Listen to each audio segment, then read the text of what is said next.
عرض تھا اس پر کرے۔ طواف زیارت سے پہلے اگر کسی کا انتقال ہو جائے حج کے دوران، ساتھی اس کے بعد طواف زیارت کر سکتا ہے حج بدل کے طور پہ؟ ایک ساتھی دو جگہ جا رہے ہیں، ایک فوت ہو گیا ہو، منا بھی گیا، مزدلفہ بھی گیا، عرفات بھی گیا، طواف زیارت نہیں کر سکا اور انتقال ہو گیا،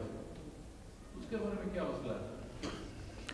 پہلے تو جو فوت ہو گیا نا وہاں، میں کہتا ہوں اس کو بھی اپنی قسمت پر ناز کرنا چاہیے کہ اللہ کے رسول میدان عرفات میں تھے نا، وہ کرتے ہیں بات، مگر آپ دیکھیں کہ میدان عرفات میں تھے حضور علیہ السلام، اونٹنی پر ایک صحابی سوار تھا، اس نے بھی احرام باندھا ہوا، وہ اونٹنی سے گرا، اونٹنی نے پاؤں اوپر دے دیا، وہ فوت ہو گیا۔ تو اللہ کے رسول علیہ السلام نے فرمایا کہ اب اس کو تم نہلاؤ مگر خوشبو نہ لگانا اور نہ اس کا سر ڈھانکنا،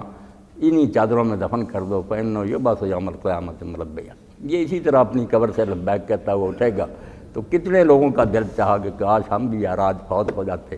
کتنی بڑی بات کہ خدا کے ہاں احرام کی حالت میں پہنچ جاتے۔ باقی جو ہے نا کہ اس کی طرف سے طواف زیارت یہ دوسرے اس کی ضرورت نہیں، کوئی تکلف کی ضرورت نہیں، جو اس کے بس میں تھا کر دیا، وہ فوت ہو گیا، قصہ ختم ہو گیا، کوئی اس کی جگہ نہ طواف زیارت کرے۔ وہ تو جب احرام اس نے باندھا یا یہاں سے چل پڑا نا، آپ یقین جانے پہلے قدم پر ہی مر گیا تو اس کا حج لکھ دیا گیا، اللہ نے اس کو بالکل حاجی شمار کر لیا۔ جو اس کے بس میں تھا وہ تو اس بندے نے کر دیا، قدم اٹھا دیا، اگر وہ مر جاتا تو اس کا کوئی گناہ نہیں، اللہ اپنی رحمت سے پورے حج کا ثواب اس کو دے گا۔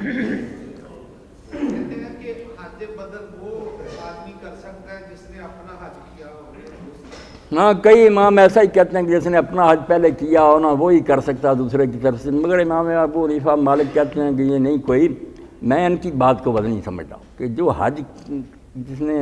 اپنا کیا وہ دوسرے کی طرف جائے، تو جو لوگ بیچارے حج پر نہیں جا سکتے تھے ان کو موقع ملا تھا کہ کسی کو بھیج دیا جاتا غریب کو، وہ پھر اسی نے لوٹ لیا کہ پہلے بھی حج کیا۔ وہ مسئلہ جو تھا نا حج کیے کا وہ اور تھا کہ اگر مجھ پر حج فرض ہے، میں مالدار ہوں، میں اپنا نہیں کرتا کسی کا کرنے کے لیے چل پڑتا ہوں، یہ بے عقلی کی بات ہے۔ حضور کہتے ہیں پہلے اپنا بوجھ تو اتارو نا، اس لیے یہ جو ہے نا کہ اپنا حج کیا، ایسے ہی آپ سمجھ لیں اپنا حج اس کا ہی ہے نا جو مالدار ہے جس نے کرنا، غریب کا اپنا کون سا حج ہے جو اس نے نہیں کیا، اس پر تو فرض ہی نہیں۔ اس لیے اگر اس کو بھیجا جائے دوسرے کی طرف سے تو یہ تو ڈبل نیکی ہے کہ حج بدل بھی ہو جائے گا اور ایک بیچارہ جو خود نہیں جا سکتا تھا اس کو حج نصیب ہو گیا۔ ضرور بھیجنا چاہیے، البتہ جیسے آپ نے سن لیا کہ اگر مالدار ہے تو وہ یہ حماقت نہ کرے کہ اپنا حج تو سر پر ہے اور لوگوں کا کرتا پھرتا، وہ پہلے اپنا کرے۔